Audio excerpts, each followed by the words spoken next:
moment, you'll hear James Stewart as the six-shooter. Just one of the many fine programs brought to you Sundays on NBC.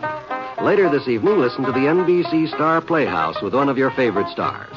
Hear Meet the Press, America's #1 news-making program. And be sure to keep tuned for the dramatic story of communism in America on Last Man Out. It's a wonderful lineup of great programs, all of them heard only on NBC. James Stewart as the six-shooter.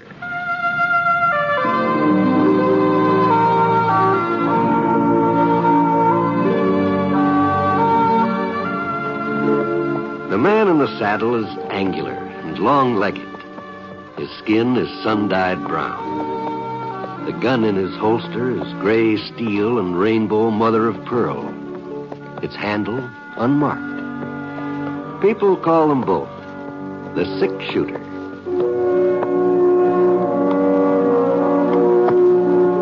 The NBC Radio Network presents James Stewart as the six-shooter, a transcribed series of radio dramas based on the life of Britt Ponsett, the Texas plainsman who wandered through the Western Territories, leaving behind a trail of still-remembered legends.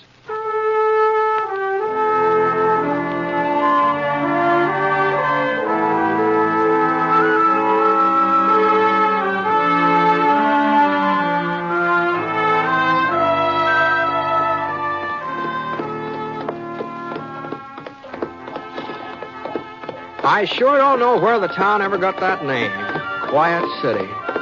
Every time I came through it, it was anything but quiet. In the old days, the Apaches were always stirring up trouble. After the Indians were moved onto the reservation, there was still plenty of excitement. There was shooting practically every weekend. At least that's how it was when I was here last. Of course, that was, about 4 or 5 years ago, I guess. And now the town did seem sort of different at first glance. Anyhow, there were 20 or 30 new houses along the side of the creek there. The main street was a good 4 blocks longer than when I remembered it. Quiet City sure was growing up. There couldn't be any doubt about that. I figured the population must have reached the 1,000 mark, maybe even higher. And all that growing made the place seem, well, kind of settled and businesslike. To tell you the truth, Quiet City was almost quiet. Anyhow, I headed Scar over to the hitching rail in front of the sheriff's office and pulled up. Whoa, boy. Whoa, Scar. Whoa.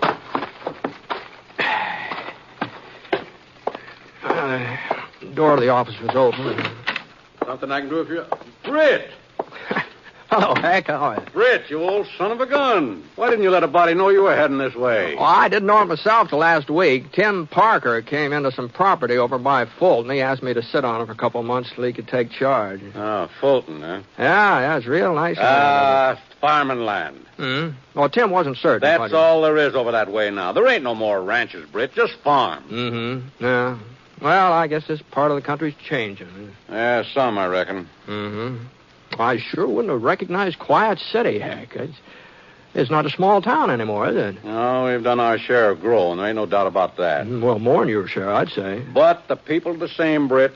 Oh, maybe they buy more ready-made clothes than they used to and send most of their kids to school, but that's just a skin change.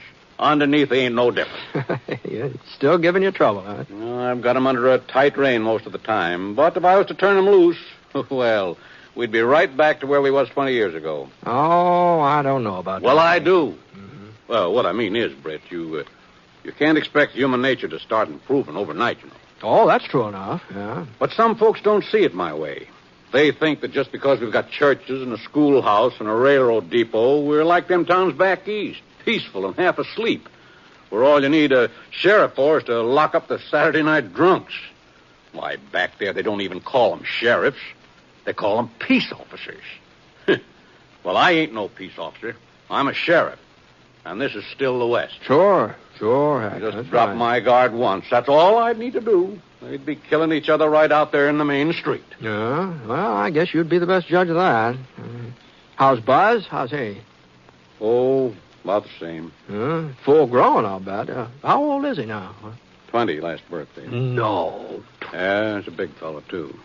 6'3". Oh, well, taller than you are, huh? An inch or so. You made him a deputy yet? What are you talking about? Well, you always said that when the time came, you were going to fix it so Buzz could just slide right into your boots. Don't you remember that? Yeah, I remember.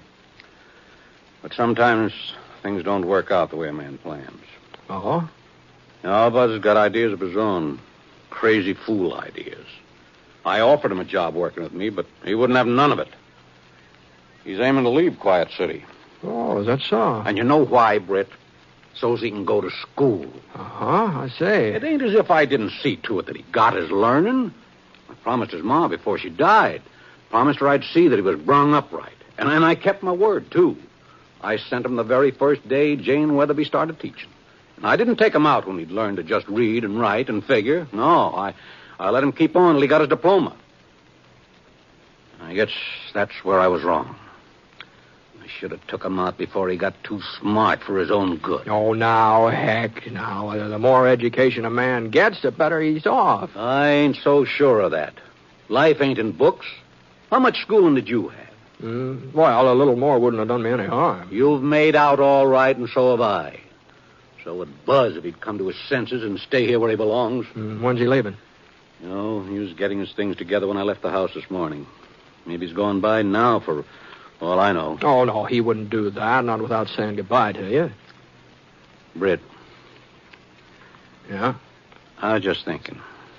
If Buzz still is here, if he hasn't left yet, maybe you could talk. Oh, now, hold on. Now, he won't listen to me, Britt. No, but if you was to... Oh. Hello, Pa. What do you want, Buzz? Well, I'd like to speak to you if you're not too busy, that is. For a minute, Hack didn't answer.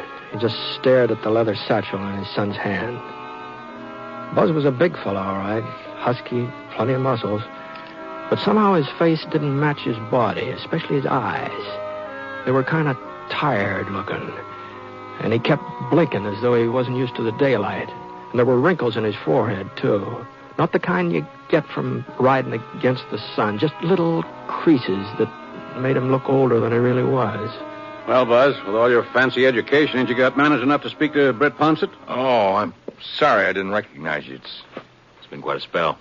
Well, I can't say I blame you, Buzz. I wouldn't have known you in a month of Sundays. Well, if you'll excuse me, No, there's no reason for you to go, Britt. I just wanted to tell Pa goodbye. I'm taking the 4 o'clock train east, Pa. I see. Well, I'll be back someday. That's mighty considerate of you. Well, so long. Just you hold up a minute, young fella. You won't pay no attention to me, I know that. Well, Britt here ain't got no axe to grind. If he says you're loco, if he says you're going off on a wild goose chase, maybe then you'll... Now, heck, this isn't any of my concern. And even if it was... You ain't heard it all, Britt. You don't know what he aims to do with his extra schooling. A lawyer. That's what he wants to be. Oh? That's what I'm going to be, Pa. Tell him the rest of it, Buzz. Tell him how you're going to come back here and practice law. Ain't that rich, Britt? Quiet City's going to have a full-fledged lawyer. Look, Pa, do we have to go all over that again? Why, you'll be the laughing stock. This town ain't got no use for a lawyer. Never will have. A sheriff. That's what the town will need, a new sheriff. I ain't getting any younger, Britt. First thing you know, I'll be 60. A 60-year-old sheriff won't be able to hold folks in check. Not for long. Yeah, sure, they'll need a new sheriff, and I'm sorry that I'm just not the man for the job. You could be that man if you wanted to. Yes, but I don't want to, Pa. I want to be a lawyer, and I'll be more used to the town that way. Oh, look, you've got to understand, these are different times. What's so different about them? Everything. You think we're still living on the frontier. You think that star on your vest and that 6-gun in your holster is still the only law around here. Well, you're wrong, Pa. You're dead wrong. This isn't the frontier anymore. You're not the law. You're just supposed to carry it out. Ain't that what I've been doing all these years? Pa, look, I'm not saying that your way isn't what the town needed once, but your job is done. You can't expect me to take up where you left off. I'm not you, Pa. This isn't the same town it was. These people aren't the same ones who settled here 20 years ago. Britt, you see what I mean, Britt? Well, maybe he's right, Hank. You think everything's changed, too? Well, some things, anyway. Well, what about folks themselves, deep down inside? They're still the same. Some of them are decent and law-abiding, and others as mean as the devil and always will be. You just won't believe the town's civilized now, will you? You'll see how civilized it is when the chips are down. You'll see, Mr. Lawyer. Well, looks like we just don't agree, Pa, and we never will, so. It's nice seeing you again, Britt. Yeah, good seeing you, Bud. So long, Pa. Good luck. Hey, Buzz, your old man there? Yeah, he's here, Doc. Well, tell him to get out to Jace Norton's place. There's been a shooting. Pipe Clamper done it. Folks say that Jace is hurt bad. Now tell your pa to get right out there. Okay, Doc, I'll tell him. There you are. That's how much Quiet City has changed, Buzz. Folks still shooting each other, still taking the law in their own hands. Sure are civilized, ain't they? I'll go with you, Pa. What for? So as you can advise Pipe Clamper of his lawful rights when I arrest him? Get out of my way, Buzz. I've got work to do. Ain't been a shooting, Britt, for over 2 years now. Well, I reckon there's been one today. Yep. Looks like Pa was right. All my talk about this town growing up, it's just what it was, talk. Maybe so. Well, I better get over to Jace Norton's and see if Pa needs help. He's not as young as he used to be if he tries to take Pipe Clamper alone. Well, do you think he'd let you help him even if he needed it? No, I guess he wouldn't. But somebody... But? No, he wouldn't appreciate me interfering in his business either. Well, now, if you just happen to be riding out east of town, sort of stopped off. East, huh? Yeah. The Norton Ranch is right next to old Miss Bradley's place. Oh, is that so? Mm-hmm. That's so, oh. Well, that's quite a coincidence. Oh? Yes. As a matter of fact, I was figuring on dropping in on Mattie Bradley before I left town. Maybe have supper with her if she invited me. It's getting on toward supper now. Oh, you don't say. Time sure does fly, doesn't it? I had no idea that late.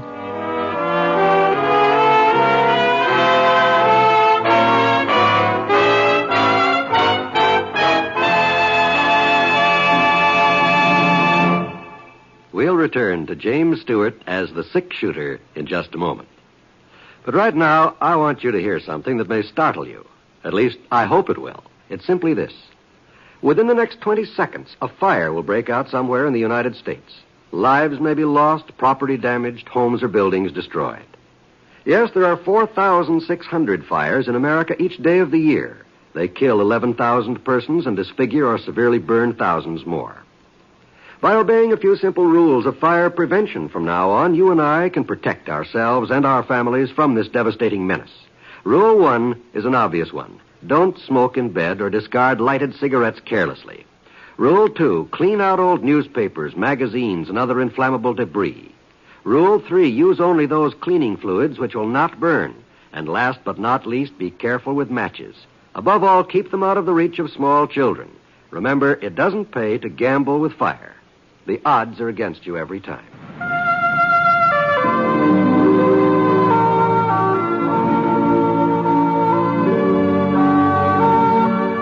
Now, Act 2 of The Six-Shooter, starring James Stewart as Britt Ponsett.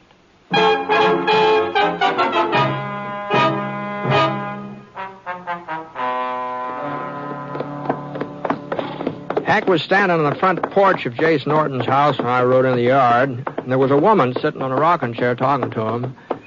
Her face was dead white, just like all the blood had been drained out of her cheeks. For a minute or so, Hack just stood there nodding, and then he shifted his weight and noticed me out of the corner of one eye. Come on up, Britt. Easy, boy, easy. I was just on my way over to Miss Bradley's. I thought... This is Britt Ponsett, Mrs. Norton. Ponsett. I'm pleased to meet you, ma'am. I sure hope your husband is... Jace is dead. Oh, I'm sorry, ma'am. Pipe Clamper murdered him. I seen him do it. I seen it all through the kitchen window. I'm sorry. How did it start, Mabel? They's arguing about some cows that had strayed onto our land. Pipe said Jace was trying to steal them, that he'd fixed our fences so they'd come through. But it wasn't true, Sheriff. It wasn't true. Sure. Jace was aiming to take the cows back. He told me at breakfast this morning I've got to run some of Pipe's cattle back to him. That's what Jace said at breakfast.